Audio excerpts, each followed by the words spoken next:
Você pode continuar participando com a gente, inclusive mandando a sua pergunta também sobre direito trabalhista. Guilherme Montoro responde às suas dúvidas hoje. Pelo nosso WhatsApp, você escreve no DDD 12, número 981352908, para deixar aqui a sua pergunta e o Guilherme responde. Guilherme, tem gente passando por aqui, a Lindalva é do Amazonas, diz que trabalha há 3 anos com carteira assinada. Ela pergunta, tem o direito ao PIS ou a alguma outra coisa? Sim, na verdade, no momento em que o trabalhador ele tem a sua carteira assinada, ele tem direito a todas as verbas que estão previstas em lei. Então, ele tem direito ao 13º, ao recolhimento do fundo de garantia. Não sabemos exatamente qual é a atividade que a Lindalva exerce, exceto os domésticos que não foi sempre que tiveram direito ao fundo de garantia. Todos os demais trabalhadores possuem esse direito ao fundo de garantia, 13º, férias, num caso de dispensa, aviso prévio, enfim, e inclusive o PIS também. Basta seguir os requisitos e tem direito, sim. Sim. Olha só, uma pessoa que não se identificou, e eu lembro aqui, se você realmente quiser não ser identificado, não tem problema. Mas se você não faz questão de ter o nome preservado, escreve pra gente o seu nome também, de onde você fala.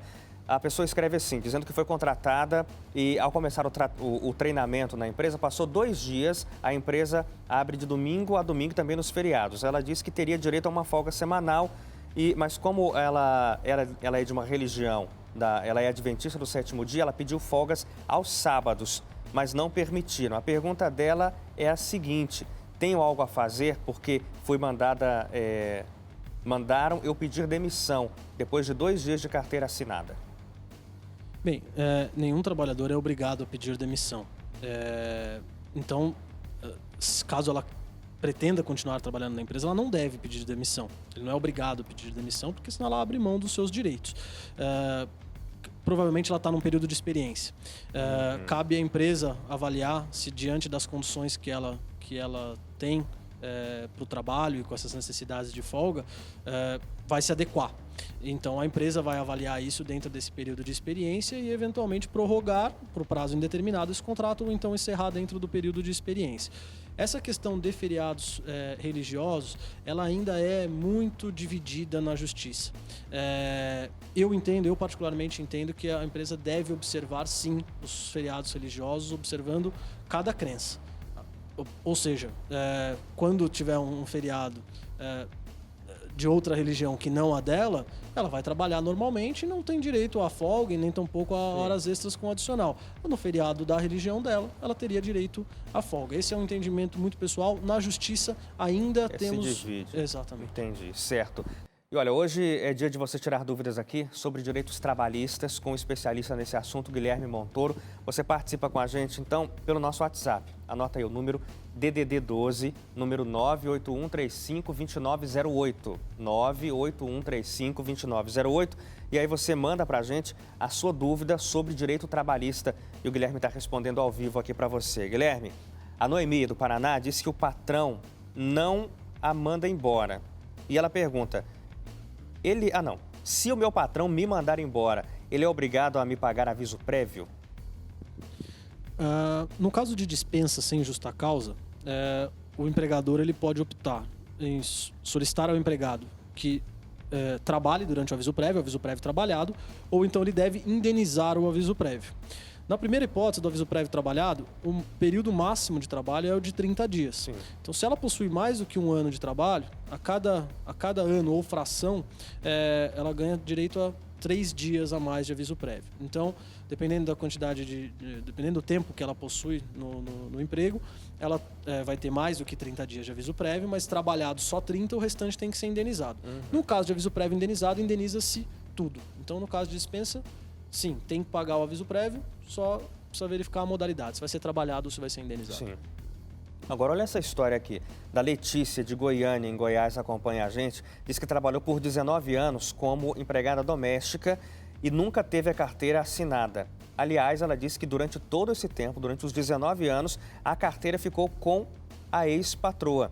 Agora ela foi demitida, sem justa causa, sem aviso prévio, e pergunta que direitos ela tem, Guilherme. Bom, é triste a gente ainda se deparar com esse tipo de situação. Em se tratando de uma empregada, efetivamente, com os requisitos do vínculo, pessoalidade, habitualidade, onerosidade e subordinação, ela tem direito a ajuizar uma ação na Justiça do Trabalho, pedindo o reconhecimento do vínculo nesta condição de doméstica, e aí ela vai conseguir buscar, infelizmente, somente os direitos dos últimos 5 anos, da data do ajuizamento da ação, 5 anos para trás. E ela tem 2 anos para fazer isso. Da data que ela foi dispensada, ela tem 2 anos para entrar com a ação. E do momento em que ela entrar com a ação, ela vai conseguir buscar o direito dos últimos 5 anos. É isso que ela... E tudo com muita dificuldade, eu imagino, Guilherme, porque você falou que ela teria 2 anos a partir da data de dispensa, mas ela nunca teve nenhum tipo de registro, então não tem nem registro de quando ela foi demitida. Exato. Ela vai ter que se basear na data que foi essa dispensa verbal, e é importante que ela tenha busque alguma forma de produzir provas desse período todo inclusive desse período, do momento em que ela foi... Da demissão. Do momento da demissão. E hoje Guilherme Montoro está aqui dentro do estúdio, tirando dúvidas sobre direito trabalhista. Guilherme, mais perguntas que chegam aqui. A pessoa não se identificou, mas disse o seguinte, que foi transferido de cidade para trabalhar fora. Aí ele pergunta, eu tenho direito a 25% de aumento, doutor? Sim, se essa transferência foi uma transferência provisória, isso significa que ele manteve a residência no local de origem e de forma provisória teve que estabelecer uma nova residência para trabalhar nesse outro local que ele foi transferido. Sim, ele tem direito ao adicional de transferência provisória, que é de 25%, no mínimo 25% sobre o salário. E se fosse efetiva? Se fosse uma mudança efetiva? Não precisa que você fique lá para sempre. No caso de uma transferência definitiva, em ambos os casos eu preciso de concordância do empregado, tá? O empregado tem que concordar, ao menos que seja um cargo de confiança ou com necessidade das atividades dele e isso tivesse sido ajustado em contrato. Fora essas hipóteses, eu preciso da concordância do empregado. No caso de uma transferência definitiva, não há o direito ao adicional de transferência, exatamente porque ele não vai mais ficar com 2 residências. Esse adicional ele tem a natureza de custear esses novos gastos e ainda manter os de origem. Então, o empregador ele se responsabiliza por todos os custos de mudança para se estabelecer, mas depois não haverá nenhum adicional no caso da definitiva. Ok. A Maria das Graças fala que o esposo dela trabalhou por 20 anos numa empresa de ônibus, ela é aqui de São Paulo, capital. Houve um problema no ônibus e aí o mandaram embora por causa disso. Mas agora estão cobrando, na hora da homologação, R$16 mil referentes ao conserto do ônibus. Isso é legal, ela pergunta? Bom, é um pouquinho difícil de responder sem entender que problema teria sido esse com o ônibus. Os empregados, eles não podem sofrer descontos ou então, nesse caso, ficar com uma dívida e serem cobrados por uma dívida se não há previsão expressa ou no contrato de trabalho ou na norma coletiva e algum tipo de dano que foi gerado ao empregador tenha decorrido de culpa do empregado, isso é, não intencional. No caso de dolo, quando há a intenção do empregado dele gerar aquele dano, aí sim ele pode ser cobrado por isso. Se ele continuar trabalhando, ele pode sofrer os descontos e no pós-desligamento ele pode ser cobrado por isso. É importante entender de que dano que nós estamos falando. Se foi algo gerado por culpa e tem previsão no contrato ou na convenção coletiva e a empresa tem prova disso, o empregado pode ser cobrado por isso. Se for um caso de dolo, um caso de intenção, o empregado também pode ser cobrado por isso. Mas parece um pouco estranho, mas era interessante entender melhor essa história. Saber os detalhes, tá certo. Maria das Graças, depois inclusive você pode mandar com detalhes isso diretamente para o Guilherme Montoro. No final do jornal a gente passa aqui o contato para você. E hoje Guilherme Montoro responde dúvidas aqui sobre direitos trabalhistas. Se você quiser fazer alguma outra pergunta, porque daqui a pouco já acaba o jornal, não vai dar tempo, quiser fazer uma pergunta diretamente para o WhatsApp do Guilherme, que ele disponibiliza toda vez que ele vem aqui, pegue aí caneta e papel ou prepare já aí o seu celular para você anotar o número. Daqui a pouco eu falo o número para você. Vou fazer mais uma pergunta aqui para o Guilherme. O Marcos de Vitória, no Espírito Santo. Ao trabalhar num regime de CLT numa empresa com benefício de convênio médico, Guilherme, a empresa é obrigada a pagar o convênio também para os dependentes do funcionário? Não necessariamente. Nesse caso do convênio, a previsão está na convenção coletiva ou no acordo coletivo ou até mesmo num regulamento interno da empresa.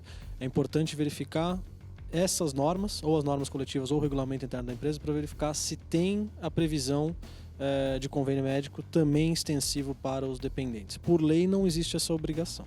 Ok, está respondido. Olha só essa aqui, a pessoa não se identificou, é de Cambará, no Paraná, trabalha numa multinacional num ambiente quente. Ela colocou entre parênteses, fritura. Nós cobramos o adicional de insalubridade, mas a empresa não quis dar. Eu posso requerer esse direito quando um dia for demitido? Pode sim. Não necessariamente significa que vai oferir esse direito.